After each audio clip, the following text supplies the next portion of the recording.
नमस्कार दोस्तों, beyond headlines with Amit विशिष्ट में आपका स्वागत है। मैं बात कर रहा हूं आज कुंभ मेले में 50 करोड़ से अधिक लोगों के स्नान के ऊपर।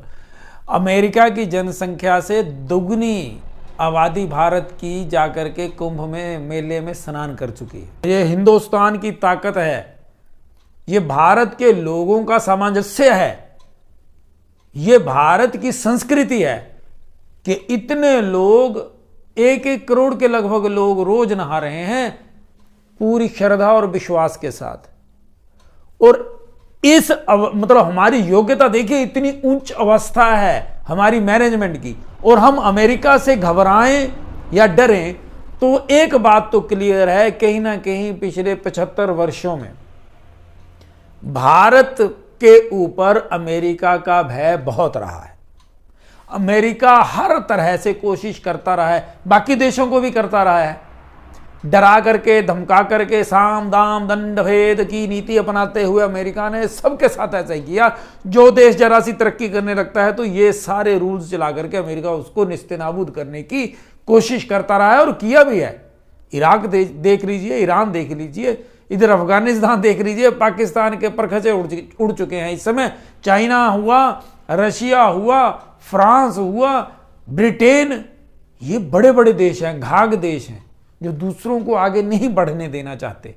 और भारत को डिमोरलाइज करने के लिए इन सब बड़े देशों ने कहीं ना कहीं कुछ ना कुछ ऐसा किया है कि हमारे रिसर्चर्स, साइंटिस्ट हों, प्लेयर्स हों, हमारे टीचर्स हों, हमारे नेता हों, हर किसी फील्ड में उनको एक तरह से इन्होंने कम आंका, उनको इंफीरियरिटी कम्प्लेक्स में डाल दिया।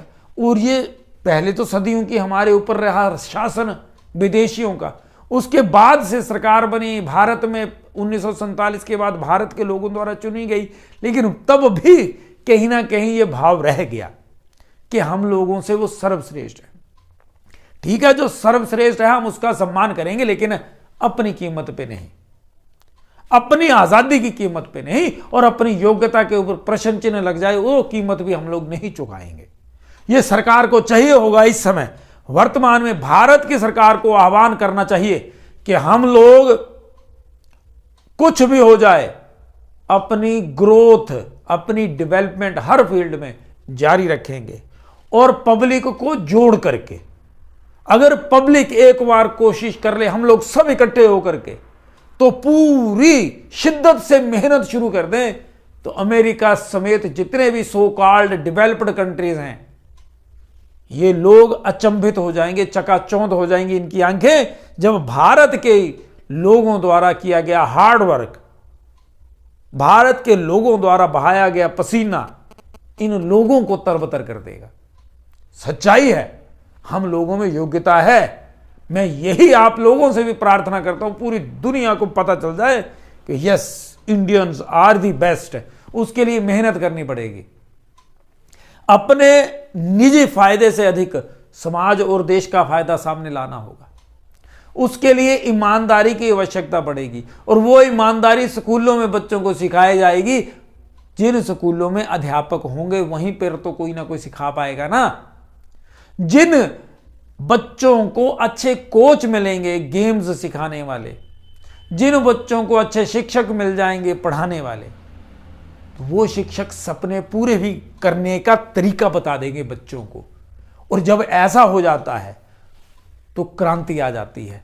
पूरी दुनिया में अगर क्रांति कहीं आई है तो अध्यापकों द्वारा ही लाई गई है। अध्यापकों की स्थिति वर्तमान में बहुत खराब होती चली जा रही है। ये सभी सरकारों को देखना चाहिए कि पूरी जो एक देश की रीढ़ की हड्डी मानी जाती है वो है अध्यापक। प्राइम मिनिस्टर हो, चाहे चीफ मिनिस्टर हो, चाहे राष्ट्रपति हो, ये सब विद्यार्थी से ही तो इस पोस्ट पे पहुंचे हैं ना, पहले विद्यार्थी बने। तो उनको ये याद रहना चाहिए कि हमारे यहां किस चीज की कमी थी स्कूलों में। देखिए, लेबोरेटरी टिंकरिंग लैब्स अगर खोल दी जाए, लेकिन वहां पे टीचर्स नहीं है तो कैसे कर पाएगा बच्चा अपने सपने पूरे। एनकरेजमेंट क्या है बच्चों को? टीचर्स तो है ही नहीं, स्कूल में कंप्यूटर्स हैं, सिखाने वाला कोई नहीं है। बच्चा जो सेल्फ एक्सप्रेशन है, एक्सपीरियंस है, वो कहां शेयर करेगा? उसके बाद मैथ्स हो गया और साइंस हो गया, इसका सिलेबस आप देख लीजिए। मैथ्स का सिलेबस आपने 10वीं तक कितना कम कर दिया एनसीईआरटी वालों ने। कॉम्पिटेटिव एग्जाम्स में तो वो सिलेबस आता है जो इन्होंने कट कर दिया है 10वीं के रेगुलर सिलेबस में से। तो साधारण परिवारों के बच्चे करेंगे क्या? सपने कैसे पूरी कर पाएंगे वो लोग? कंपटीशन में तो बैठने की उनकी योग्यता ही नहीं रहेगी। साइंस स्ट्रीम में अगर उसको जाना होगा तो उसको तो बहुत टफ हो जाएगा ना आगे परफॉर्म करना। ये यूनिवर्सलाइज कर दीजिए, एक सिलेबस हो जाए और कॉम्पिटेटिव एग्जाम्स में भी वही पूछा जाएगा फिर, तब तो आप ईमानदारी से हर एक साधारण बच्चे को भी अपने साथ मिलाने की कोशिश करेंगे। सुप्रीम कोर्ट ने आज कहा कि जी फ्री वीज मत दीजिए, बिल्कुल सही कहा। आप लोगों को कामचोर बना रहे हैं, लेकिन उनको मुख्य धारा में शामिल करने के लिए आपको किसी ने रोका है? आप ले आइए ना एजुकेशन इस तरह का क्रांति कि हर एक बच्चा सेल्फ एक्सप्रेशन के लिए फ्री हो जाए।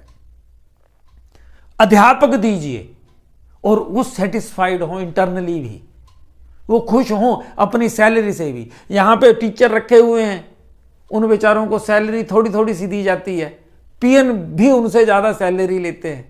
तो फिर आप ये भी चाहते हैं कि वो ईमानदारी से आपके देश के बच्चों को पढ़ाएंगे, फिर ईमानदारी से आपके देश के बच्चों को सपने पूरा करना सिखाएंगे? ऐसा कुछ नहीं होता।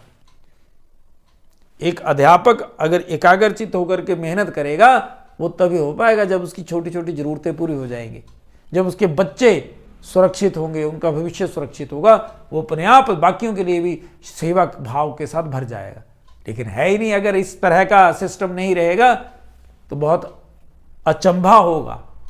कुछ एक लोगों को छोड़ करके बाकी कोई भी कंसंट्रेट नहीं कर पाएगा आपके देश के बच्चों को पढ़ाने के लिए। अगर आपने अपने देश को बढ़ाना है, सबसे पहले अध्यापकों को सर्वोच्च स्थान पर बिठाना है। और अमेरिका हो, चाहे फ्रांस हो, चाहे जापान हो, चाहे यूरोप हो, ये लोग इतना बड़ा हमारा जो सोशल और हमारा जो आध्यात्मिक जो ऑरा है उसके आगे कुछ नहीं है। हम लोगों को मेहनत करने की जरूरत है और गवर्नमेंट को सीरियस एफर्ट्स करने की जरूरत है। साधारण जनता को साथ जोड़ने की जरूरत है, काम करने की जरूरत है।